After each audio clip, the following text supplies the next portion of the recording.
Well, hello, how are you? This is the RetroTech 120p challenge. Today, we're playing Double Dragon 2, the often ill-thought-of sequel to the classic Double Dragon by Technos. So, yeah, this is the RetroTech 120p challenge. If you've not seen this before, basically you can have as many practice goes as you want, but as soon as you press record, that is your recorded run.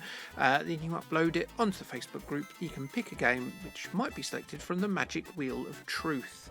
And yeah, today we're playing Double Dragon 2, and yeah, it's one of those that I'm not particularly good at. I know that you have to keep hitting elbow, so I try to do that, but I'm still not very good at it.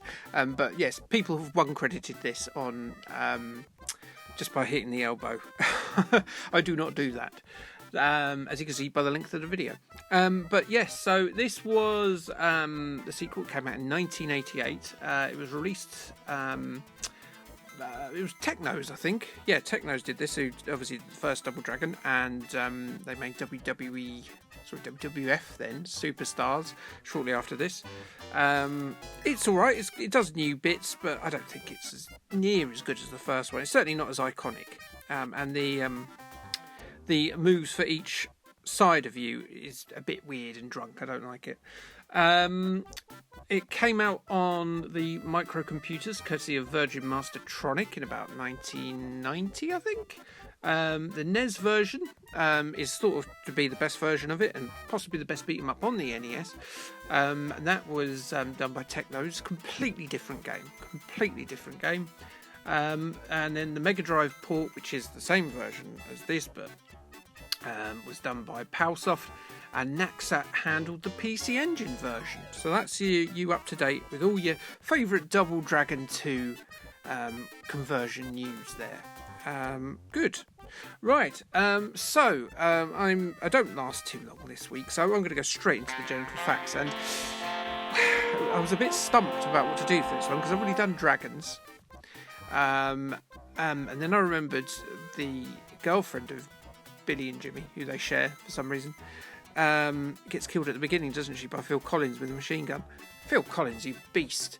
So I'm going to do Phil Collins. No, I'm not. I'm going to do... really not sure whether to do this or not, because I'm sure YouTube's going to take a very dim view on this. Necrophilia. Yes, we're going to cover necrophilia. I was almost said we're going to do it, but then I realised that my hard drive will finally break through to being of police concern. So I didn't say that, and I haven't.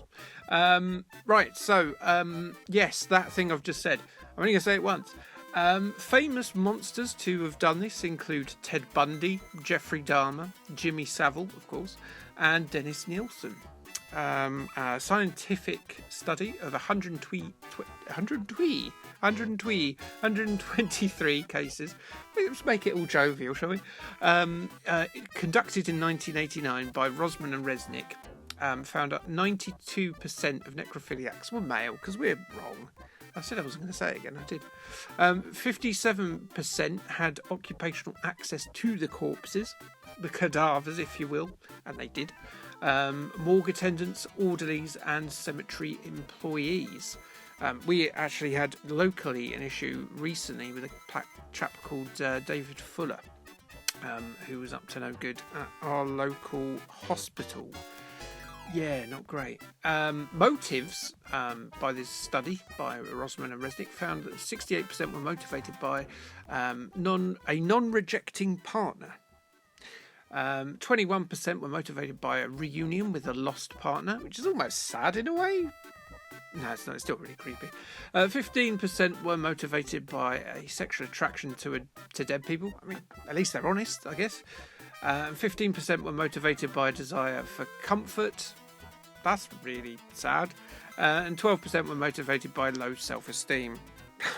Crikey. Yeah, I'm sure those will mix in with each other, by the way.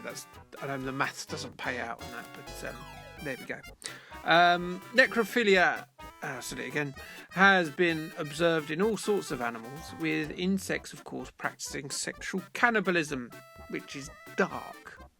One disturbing incident was borne witness by a scientist observing a mallard hitting the glass of his building of work, which just so happened to be the Natural History Museum of Rotterdam.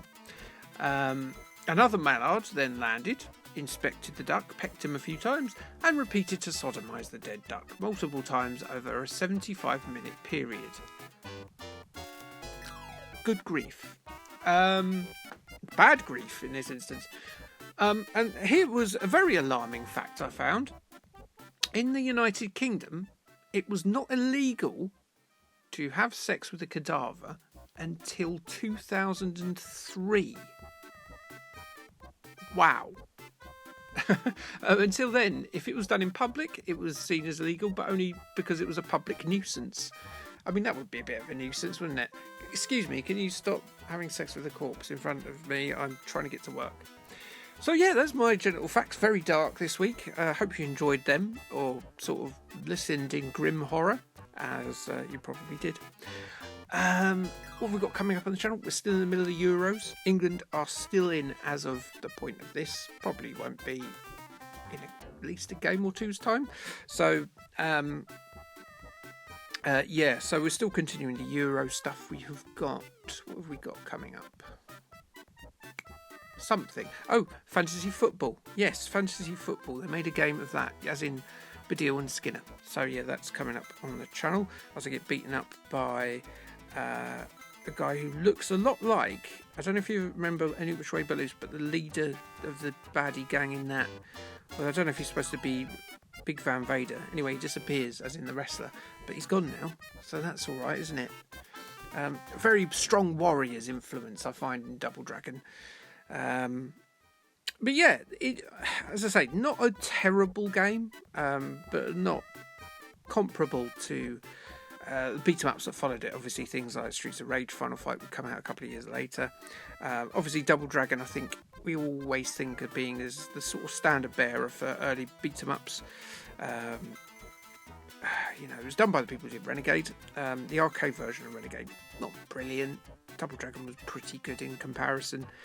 It got better, obviously, on the Spectrum version of Renegade, not Double Dragon, though, because that was terrible.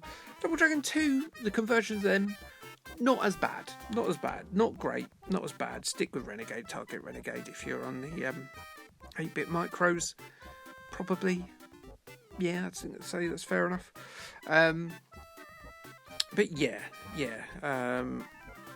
And if you do take part in this, do try and use the elbow trick as much as you can. It is very unremittingly hard if you don't. If you don't use the elbow trick, you probably won't get off the first level.